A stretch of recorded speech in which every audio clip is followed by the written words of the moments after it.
binabuti na rin namin na inihatid namin sa bayan si Carlos at makapagpahinga siya ng maayos doon. Binilihan po namin siya ng mga gamot niya at pagkain. Laban mo!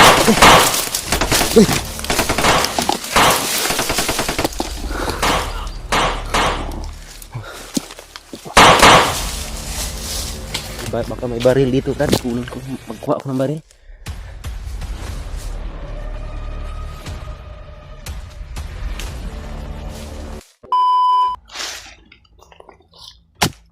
Oo. Yan mga tol, isang mapagpalang araw sa inyong lahat yan mga tol. Anong oras nyo mapanood ng video na ito mga tol, binabati ko po kayo. Magandang araw, magandang gabi. Dito kami ngayon ni Brad Dave mga tol. Patuloy kami sa paglalakbay dito sa bundok, paghanap sa aming mga anak. At nagpapasalamat po kami sa Panginoon mga tol na naligtas namin si Carlos mga tol. Baka nagtaka po kayo mga tol kung 2 araw na kami wala kaming video na upload dahil ngayon na po namin to sasabihin mga tol na bumaba po kami ng bundok at inatid po namin si Carlos doon sa bayan mga tol dahil kailangan na may baba din namin yan dahil sa nanghina po yung katawan niya at kailangan ng gamot mga tol dahil sa lagi siyang sumusuka ng dugo sa kabugbog siguro ng mga bandido sa kanyang katawan. Kaya mas minabuti na rin namin ni Bradley na idalhin namin siya sa bayan para makapagpahinga siya ng maayos doon mga tol. At hindi na rin siya madamay sa problema namin dahil problema lang po namin to ni Brad Dave mga tol at ayaw namin na madamay siya, lalo na nagbagong buhay na rin siya mga tol at baka mapahamak siya dito sa bundok. Hindi namin alam ang mga kilos ng mga kalaban dito at hindi rin namin mababasa kung ano yung mangyayari mga tol. At binabuti na rin namin na inihatid namin sa bayan si Carlos at makapagpahinga siya ng maayos doon. Binilihan po namin siya ng mga gamot niya, pagkain at nilagay din namin sa safety na lugar mga tol. Hindi na po kami nag-update mga tol doon sa pagbaba namin nang sa ganun hindi kami masundan ng mga kalaban o hindi na siya makuha mga tol. I-protection na din po yung ginawa namin sa kanya na hindi na kami mag-update o mag-video sa pagbaba namin. Nanghina po kasi yung katawan niya, baka lusubin siya doon, hindi din siya makalaban mga tol. At dito na lang kami nag-video mga tol. Matagal na rin kaming nakaakyat ni Brad Dave. Ngayon lang kami nakapag-isip na mag-video para may update din kami mga tol. Makita to ng makasama namin. Patuloy kami sa paghahanap mga tol. Dahil nagpapasalamat po kami mga tol na mission success na nila ni Brad Rimart, Kuya Bads at Brad Pidot Julio, EG, yung pamilya ni Brad Marvin mga tol. Papasalamat po kami dahil ligtas na po yung bandido na nagbagong buhay na si Brad Marvin kasama yung pamilya niya.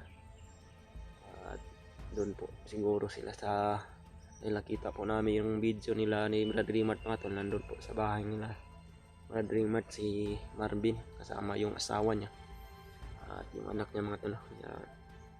Papasalamat po kami sa Panginoon dahil natulungan po talaga nila si Marvin mga tol na isa katuparan po yung mga pangako nila ni Brad Rimart na tutulungan po talaga nila yung bandido na nais magbago. At mission accomplished po talaga yun sa amin mga tol, sa lahat ng aming mga kasamahan na meron kaming matulungan, lalong lalo na yung istorya ng buhay ni Brad Marvin. Kagaya din po namin mga tol, nakitulong po talaga sa amin si Brad Rimart at si Kuya Bads mga tol dahil sa kanila nakagagawa po sila ng mga mapabuting bagay na hindi inaasahan mga tol. Yung kagaya namin na kalaban nila noon, binigyan pa nila ng hindi lang isang pagkakataon, maraming pagkakataon mga tol na may sa katuparan po yung pinapangarap namin na bumalik sa dati at sa matinong buhay na hindi na kagaya nung nakaraan na nasa hawak pa ng mga kalaban yung aming buhay, pati yung buhay ng aming pamilya. Maraming gumagambala sa aming isipan mga tol dahil panig po kami sa kasamaan. Kaya nagpapasalamat po kami sa magkapatid na si Kuya Bad, si Brad Rimart at sa mga kasamahan din namin na handang ibuwis yung buhay nila, matulungan lang po yung nangangailangan ng tulong. Kaya shout out na lang po sa inyong lahat yan mga tol, sa mga solid nating taga-suporta dyan, sa mga laging nagla-like sa ating video, nagko-comment at nagsishare mga tol. At maraming salamat po talaga sa inyong walang sawang suporta sa amin, sa ating pugi. Mega love shout out na lang po sa inyong lahat yan mga tol. Kay ate Mami Bibot, Maria Teresa Bayugos, ate Jis Libra, ate Mirna Hoot, at ate Chichakira, ate Maribik, ate Bit Pabian, at sa lahat po ng hindi ko nabanggit na pangalan mga tol, mega love shout out pa rin sa inyong lahat yan mga tol, dahil nakakalimutan ko din po yung mga pangalan nyo sa nagpapa-shout out po sa akin, dahil sa marami pong gumagambala sa aking isipan mga tol, mga problema na hindi pa nalulupasan, hindi po kami mawala ng pag-asa mga tol. Lalong lalo na yung anak ko, sobrang nakakaawa din po na laging nasa isip ko po mga tol, sa tuwing natutulog ako pumapasok po siya palagi sa aking isipan na humihingi po talaga siya ng tulong. At medyo masama din po yung pakiramdam ng aking katawan mga tol, parang lumala po yung ubo at sipon ko, kaya umiiba po yung tono ng boses ko mga tol.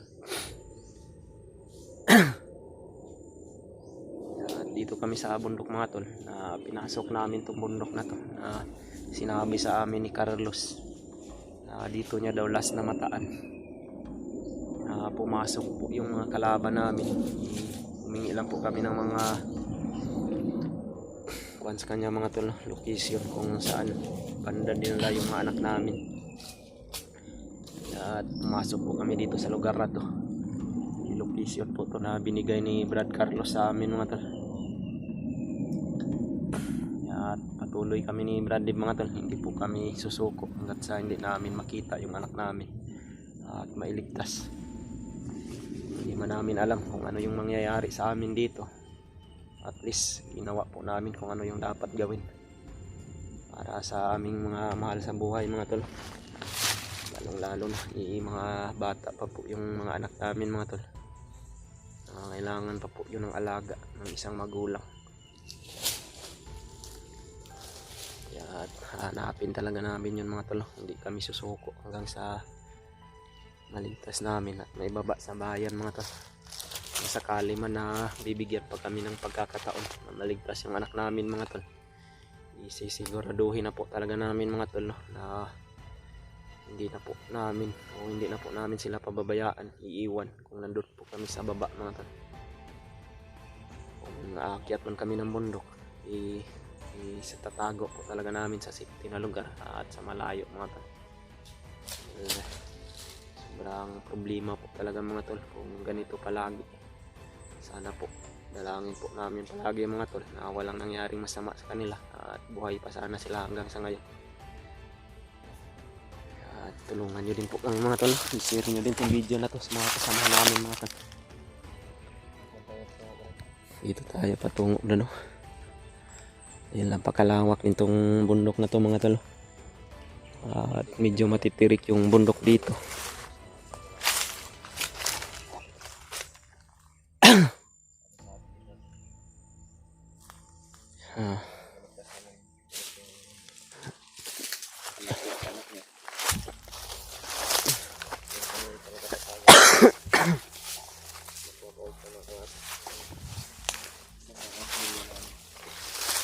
medyo masukal talaga tong gubat na napasok namin mga tol. Hindi namin alam kung may mga kalaban ba dito o wala. Dahil hindi po masyado maklaro yung mga tao dito mga tol. Dahil maraming damo. At mag-iingat lang po talaga kami ni Bradley mga tol.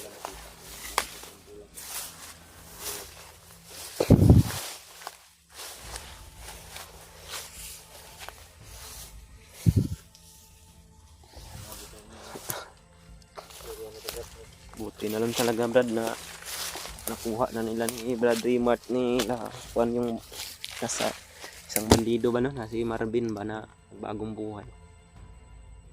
Ligtas na nila yung pamilya, yung mag-ina ni Brad Marvin. At si EJ din, dahil hawak din pala ng mga bandido si EJ mga tol. At kinakailangan din na magpahinga nila doon sa bayan. At nandun pa sila sa baba ngayon mga tol.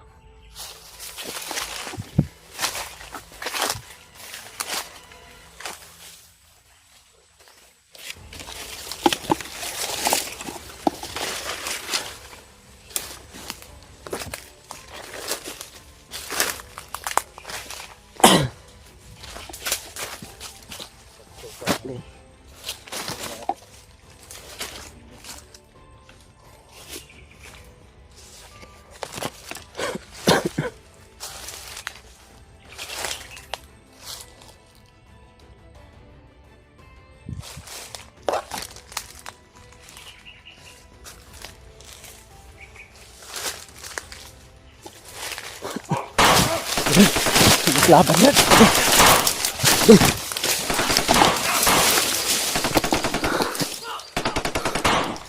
Laban mga tol. May nag-ambus sa amin.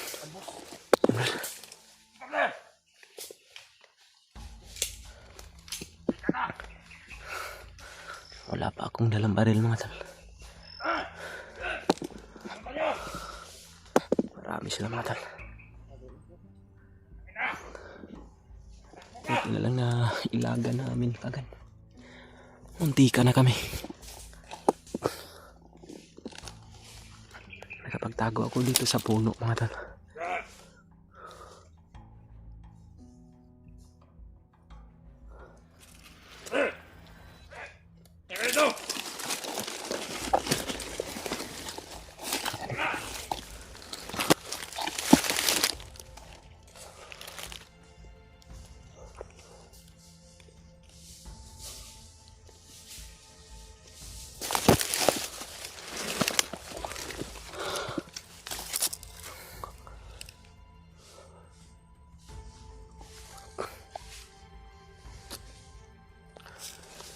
Muntikan pa kami mga tol.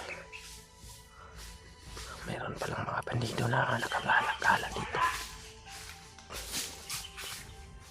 Hindi na kami nakita dahil nakapagtago kagad kami ni Bradley mga tol. Puti na lang malalaki yung puno ng kahoy dito. At nakapagtago tayo agad mga tol.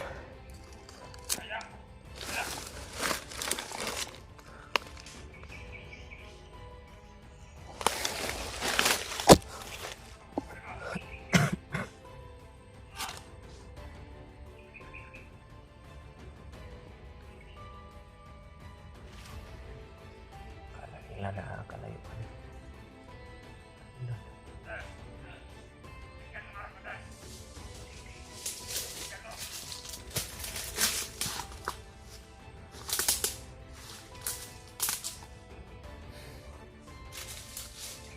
Bumalik Brad.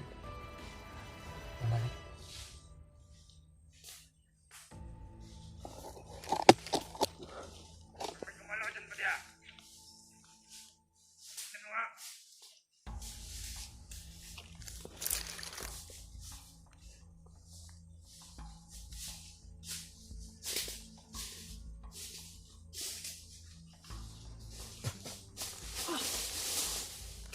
Orasyonan mga tol. Barilin mo Brad. Ay.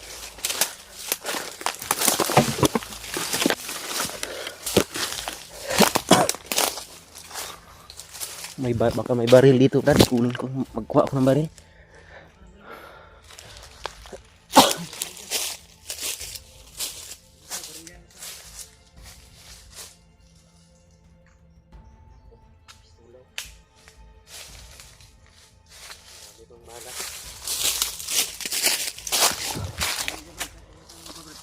Kuha tayo ng baril nga talo.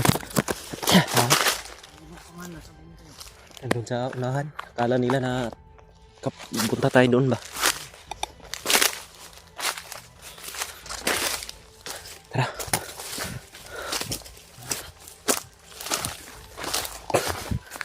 Hindi na lang na bantayan natin agad yung delikado yun ba?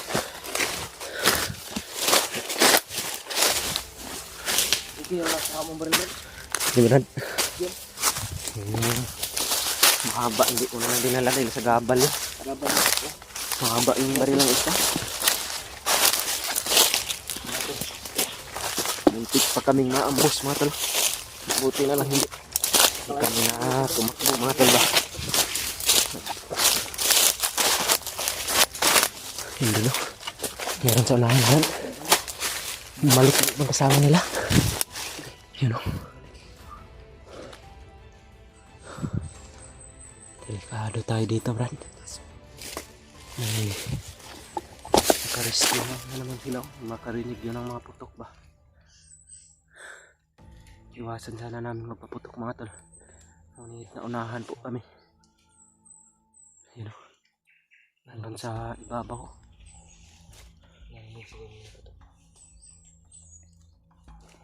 Ano? Pababa dito, Brad. Mga bagong dating.